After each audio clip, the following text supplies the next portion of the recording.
Hello friends, मेरा नाम अरविंद कुमार है और आज हम बात करने वाले हैं हेपेटाइटिस के बारे में। हेपेटाइटिस लीवर में इन्फ्लामेशन होना हेपेटाइटिस कहलाता है। इनके होने के कई सारे कारण हो सकते हैं, जैसे viral infection, alcohol consumption, auto immune disease. Auto immune disease में हमारी बॉडी में कुछ सेल है जो हमको फॉरेन पार्टिकल से प्रोटेक्ट करते हैं, जो जिसको एंटीबॉडी बोलते हैं। वो एंटीबॉडी हमारे ही अगेंस्ट काम करना शुरू कर देते हैं, उसको ऑटो इम्यून डिजीज बोलते हैं। हेपेटाइटिस के कई सारे टाइप्स हैं, जिसमें मोस्ट कॉमन 5 टाइप्स हैं: hepatitis A, hepatitis B, hepatitis C, hepatitis D and hepatitis E. Mode of transmission की बात करें तो हेपेटाइटिस ए का जो मोड ऑफ ट्रांसमिशन है वो ओरल रूट है। ये कंटामिनेटेड फूड एंड वाटर लेने से हो सकते हैं। ये पर्सन टू पर्सन वेरी करते हैं। हेपेटाइटिस बी की बात करें तो इसमें बॉडी फ्लूइड से ट्रांसमिट हो सकते हैं, शेयरिंग नीडल से, मदर टू चाइल्ड में during child birth. Hepatitis C hepatitis B के लगभग सिमिलर है। इसमें भी बॉडी फ्लूइड से ट्रांसमिट हो सकते हैं, नीडल शेयरिंग से हो सकते हैं। हेपेटाइटिस डी की बात करें तो हेपेटाइटिस डी उन्हीं को होगा जो पहले से हेपेटाइटिस बी से इन्फेक्टेड है। और हेपेटाइटिस ई की बात करें तो हेपेटाइटिस ई हेपेटाइटिस ए के सिमिलर है। इसका भी mode of transmission oral route है, कंटामिनेटेड फूड एंड वाटर। और अगर इसकी हम इंक्यूबेशन पीरियड की बात करें तो हेपेटाइटिस ए का इंक्यूबेशन पीरियड होता है 15 to 50 डेज और एवरेज 28 डेज। हेपेटाइटिस बी की बात करें तो 16 to 150 days, average 90 day. Hepatitis C की बात करें तो 14 to 180 days, average 45 days.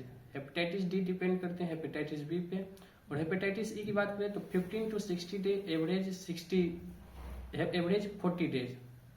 Symptoms की बात करें इसमें फैटिग होगा, वॉमिटिंग होगा, फीवर होगा, जॉन्डिस हो सकता है, लॉस ऑफ एपेटाइट हो सकते हैं, न्यूजिया, वॉमिटिंग और अदर सिम्टम्स हो सकते हैं। डायग्नोसिस की बात करें इसमें ब्लड सैंपल टेस्ट होता है, एलएफटी होते हैं, केएफटी होते हैं, एंटीबॉडीज टेस्ट होते हैं और जेनेटिक मटेरियल का भी होते हैं।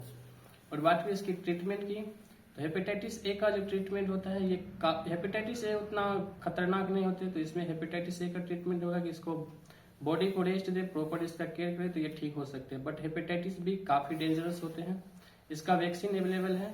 और हेपेटाइटिस सी की बात करें तो इसमें कुछ रिसर्च मेडिसिन होते हैं जो एंटीवायरल ड्रग थेरेपी दिया जाता है।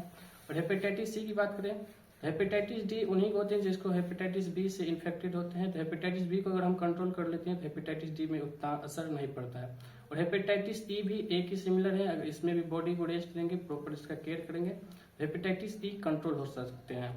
और प्रिवेंशन की बात करें तो इसका प्रिवेंशन अलग अलग टाइप के अलग अलग स्टेज पे डिपेंड करते हैं। जैसे हेपेटाइटिस ए की बात करें तो हेपेटाइटिस ए का भी वैक्सीन है, इसमें गुड हाइजीन प्रैक्टिस करें।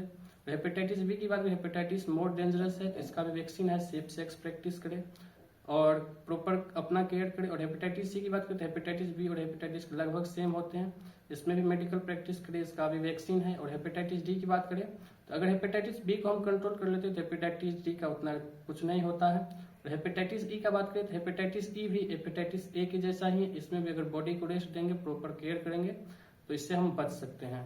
Thank you. आप इस तरह का वीडियो देखना चाहते हैं तो चैनल को सब्सक्राइब, लाइक और शेयर जरूर करें। Doctor Subhash Mishra, microbiologist.